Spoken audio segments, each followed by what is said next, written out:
इधर कंस द्वारा भेजी हुई पूतना राक्षसी ब्रज मंडल के गांव गांव घर घर में भ्रमण कर रही थी एवं 10 दिन के भीतर जन्मे शिशुओं का पता मिलते ही विष मिश्रित स्तन पिलाकर उन्हें मार रही थी। देखिए, व्रजमंडल कहीं कहा गया है, कहीं गोकुल कहा गया है, दोनों का भेद समझते रहिएगा। इधर कंस द्वारा भेजी हुई पूतना राक्षसी ब्रजमंडल के गांव गांव घर घर में भ्रमण कर रही थी और 10 दिन के भीतर जन्मे शिशुओं का पता मिलते ही विष मिश्रित स्तन पिलाकर उन्हें मार रही थी।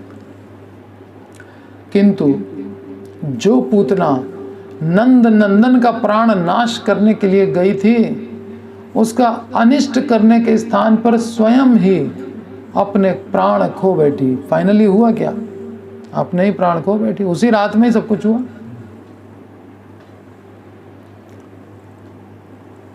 पूतना बकासुर और अघासुर की बहन बकी थी। दो भाई भी कितने बढ़िया थे। दो भाइयों की बहन कृष्ण बलराम सुभद्रा, इधर जो है अघासुर बकासुर और पूतना, एक ये भी भाई बहन है। ऐसे ऐसे भाई होते हैं, अघासुर बकासुर।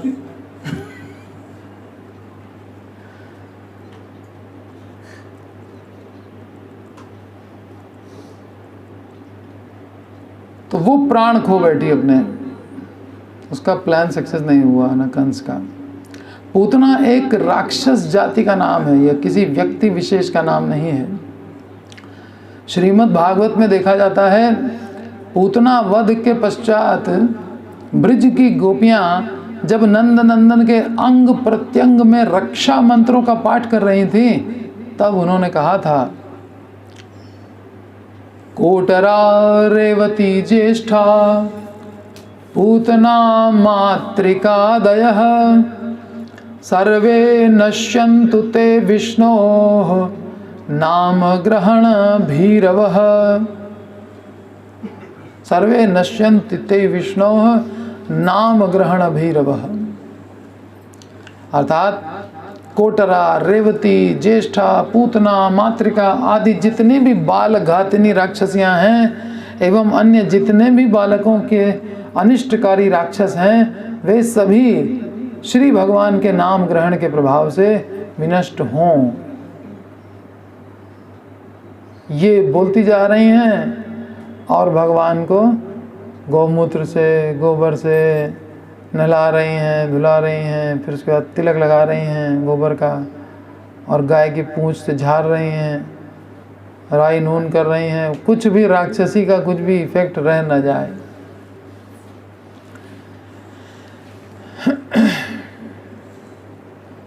कोटरा, रेवती, ज्येष्ठा, पूतना, मातृकादय सर्वे नश्यन्तु ते विष्णोः। नश्यन्तु माने नष्ट हों। ते विष्णोः नाम ग्रहण भीरवः। आपके नाम ग्रहण से ही सब भयभीत हो जाते हैं, सब मर जाएं सब के सब आपका नाम ले ले करके। हम लोग नाम लें, उधर वो सब विनष्ट होते रहें। ये पूतना जाति की राक्षसियाँ अति भयंकर होती हैं। अब तो देख भी ली उन्होंने, पूतना कितनी भयंकर थी, तो मर जाए कर रही हैं। ये पूतना जाति की राक्षसियाँ अति भयंकर होती हैं। इनके स्तनों से अति तीव्र विष की धारा निकलती है। इन राक्षसियों के जैसे सर्प के मुख से विष निकलता है, वैसे इन राक्षसियों के स्तनों से विष ही निकलता है, ऐसा आचार्य लोग कह रहे हैं। विष की धारा निकलती है तथा उस विष के स्पर्श मात्र से ही बच्चों के प्राणों का नाश हो जाता है। ये नहीं कि मुंह में पी ले, कहीं टच कर जाए वो विष बॉडी में, मर जाएगा इमीडिएट। बहुत भयंकर जहर है, प्राणों का नाश हो जाता है। बाल हत्या करना इनका स्वाभाविक कार्य है, वो उनके नित्य कर्म टाइम टेबल में लिखा ही हुआ है कि ये करना है। ये बालकों का रक्त पान कर जीवन धारण करते हैं। कैसे सस्टेन करती हैं लाइफ। जैसे हम लोग सब्जी खरीदने जाते हैं, वो बच्चे ढूंढने जाती हैं कहाँ कहाँ हैं, बस खोपड़ी मुँह से काटी, जैसे मूली डंठल काटी और बस शुरू हो गई चबाना, ऐसी भयंकर। ये पूतना जाति की राक्षसियाँ अति भयंकर होती हैं, इनके स्तनों से अति तीव्र विष की धारा निकलती है, बच्चों का रक्त पान करके ही जीवन धारण करती हैं। विष्णु पुराण में वर्णन आया है, यस्मै यस्मै स्तनं रात्रौ पूतना संप्रयच्छति तस्य तस्य क्षणेनांगम बालकस्योपहन्यते। अर्थात पूतना राक्षसी रात्रि काल में जिस जिस बालक को स्तनपान कराती है, उस बालक की तत्क्षणात मृत्यु हो जाती है।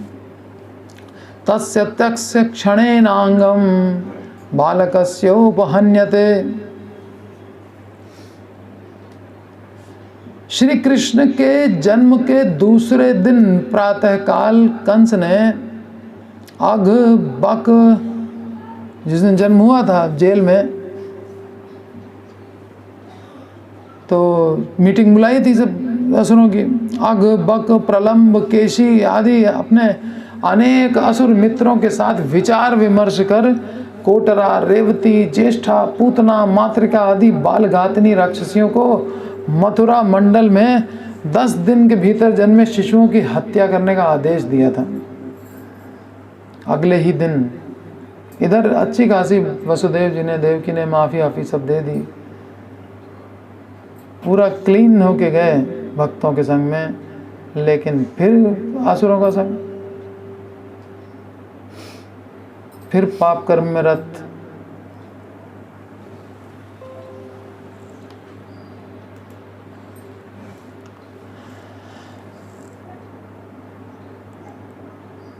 ये है संग का प्रभाव। 10 दिन के भीतर जन्मे शिशुओं की हत्या करने का आदेश दिया था। उसी दिन वे सभी बालघातिनी राक्षसियां इस पापमय कार्य में प्रवृत्त हो गई थी।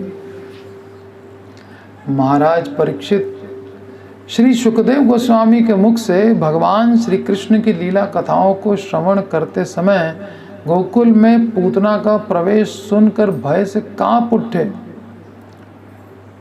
यह देखकर श्री सुखदेव महाराज ने परीक्षित को आश्वासन देकर कहा, राजन भय मत करो, पूतना राक्षसी गोकुल के शिशुओं का विनाश करने के लिए कृत संकल्प है, किंतु उन्हें कोई भय नहीं है।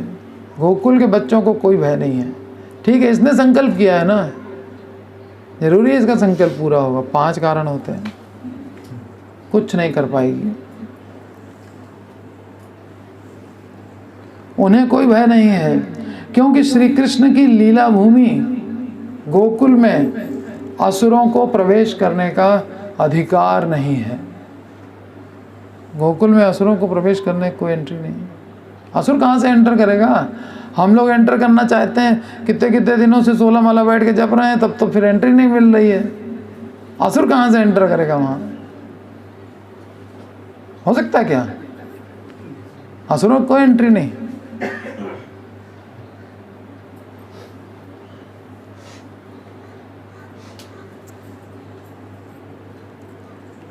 कोई अधिकार नहीं उनका गोकुल में प्रवेश करेंगे। श्री भगवान सात्वताम भरता, भगवान क्या हैं? सात्वताम भरता, अर्थात भक्त जनों के पालक हैं। भरता माने पालक। अतः पूतना भक्तों को क्या मार पाएगी, वो खुद मर जाएगी। देखना आगे क्या होता है। परीक्षित पहली बार सुन रहे हैं। सुखदेव गोस्वामी तो पहले पिताजी से सुन चुके हैं।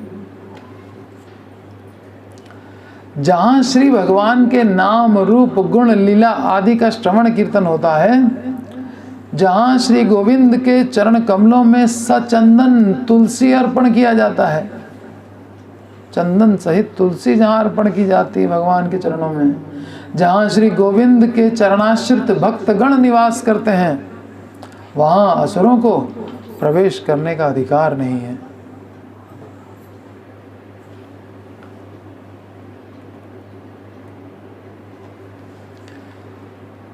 एक्चुअल में हम सोचते हैं कि हम उसको कितना बुलाते हैं, वो आता नहीं है, वो अधिकारी नहीं है, उसको अधिकार नहीं है ना एंट्री का।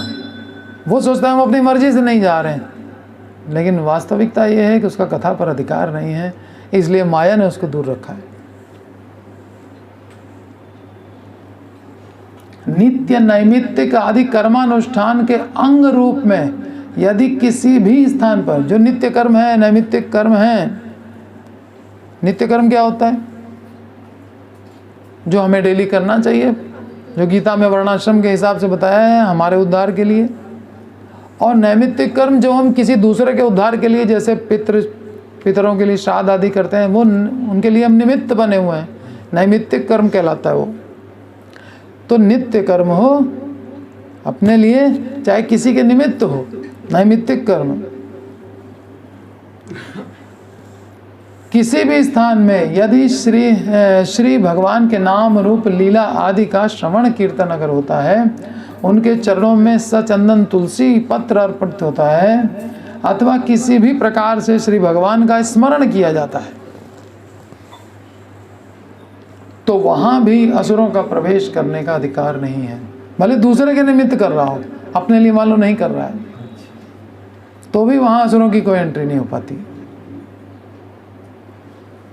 जैसे ब्राह्मण जाता है, मंत्रोच्चारण जो ब्राह्मण करता है एक्चुअल में वो यजमान को करना चाहिए, उसको याद होना चाहिए। ब्राह्मण खाली देखने के लिए है कि हाँ सही कर रहा है कि नहीं कर रहा है, ठीक है।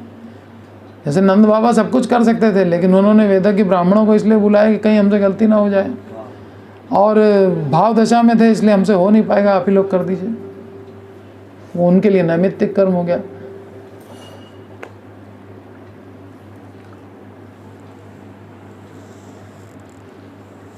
तो एनी हाउ स्मर्तव्य सततम विष्णु विस्मर्तव्यो न जातुचित सर्वे विधि निषेधास्यो एतयोरेव किंकरा। सारे विधि निषेध तो बाद की बात है, स्मरण होना चाहिए भगवान का, नाम कीर्तन, यश, लीला, धाम, भक्त। और फिर गोकुल में तो साक्षात श्री भगवान अवतीर्ण हुए हैं, सभी ब्रिजवासी उनके नित्य सिद्ध प्रेमवान भक्त हैं, तो प्रेम से सब कुछ करते हैं। स्मरण की तो मतलब उसमें कोई लिमिट ही नहीं है, हर समय स्मरण चलता रहता है। स्मरण हटाने का कोई प्रयत्न करे तो हटा नहीं सकता उनका स्मरण।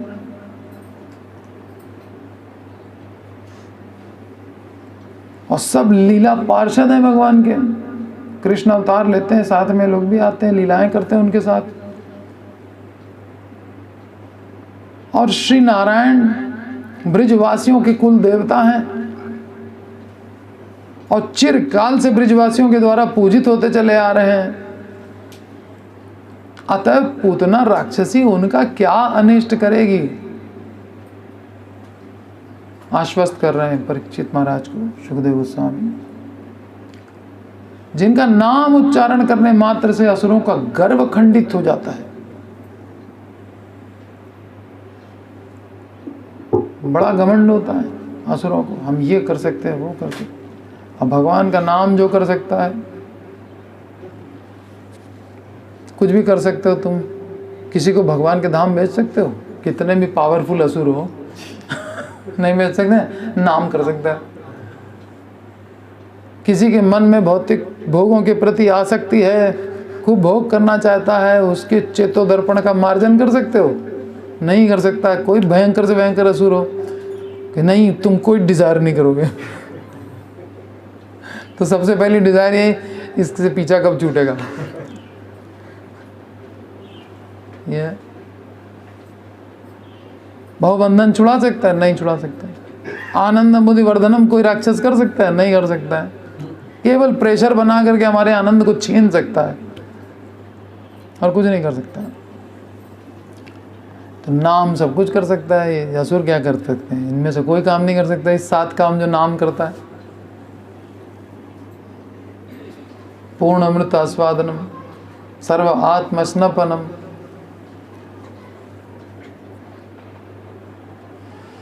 तो ये सब काम ये नाम ही कर पाता है, ये असुर कर नहीं पाते हैं। तो इनका गर्व खंडित हो जाता है। और जो लोग इस नाम पे विश्वास कर लेते हैं वो असुरों से डरते नहीं हैं। तो नाम कीर्तन शुरू हुआ, असुरों से डरना बंद हुआ, अब असुर से बैठे टाप रहे हैं।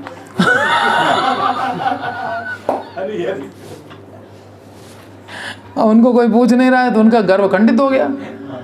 गर्व कब खंडित होता है? हाँ, आए बैठे हैं, इग्नोर करें कोई, तो अब असुर सब इग्नोर होने लगे। हम तो नाम कर रहे हैं, तुम्हें जो करना है करो।